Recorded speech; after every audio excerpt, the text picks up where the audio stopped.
Every now and then, you may come across a strange or unexpected German translation of what seems like a perfectly mundane line of dialogue in English. Sometimes this is because the translation team found an expression or figure of speech in German that covers the intended meaning, and so they use that to make the German version sound more natural. For example, if the line of dialogue in English is, "he's drunk again," then the translation team can either translate that literally, ist wieder betrunken, or they can choose a slang expression that means the same thing, like ist wieder blau. Literally, that's "he is blue again," which means nothing in English, but it is a slangy way of saying "he's drunk again" in German.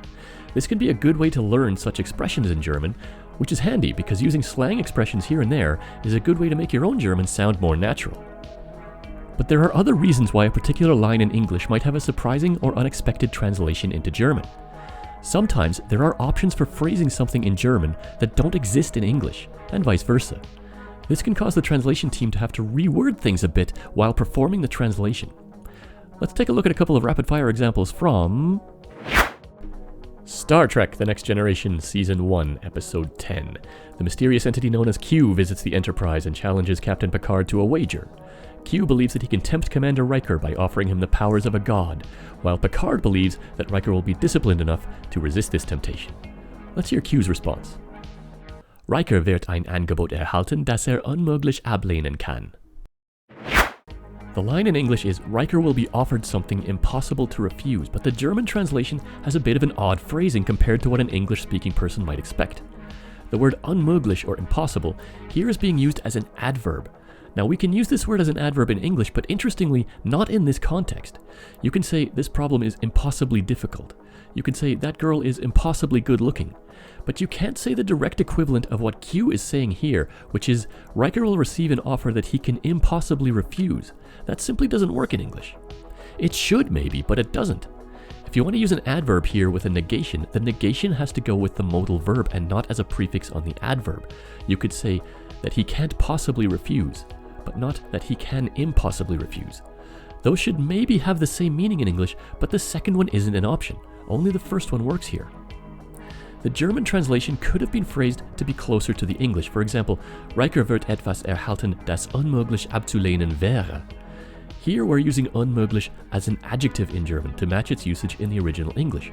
But I suspect the translators felt that the limitations of the English language shouldn't hinder the German version of the dialogue, and presumably their version sounds more natural and less clunky to a German native speaker than a direct translation of the English version would. Season 1, Episode 22, the Enterprise comes to the aid of a cargo ship in distress and just barely manages to save a few survivors and the ship's precious cargo. Later, the survivors are arguing over the ownership of the rescued cargo. Let's listen.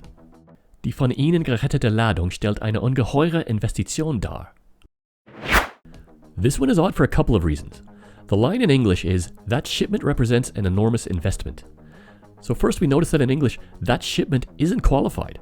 But if it had been qualified, it would have required a subordinate sentence clause to do so, like, that shipment which you rescued represents an enormous investment. And in fact, it could have been phrased that way in German as well. Die Ladung, die Sie gerettet haben, stellt eine ungeheure Investition dar.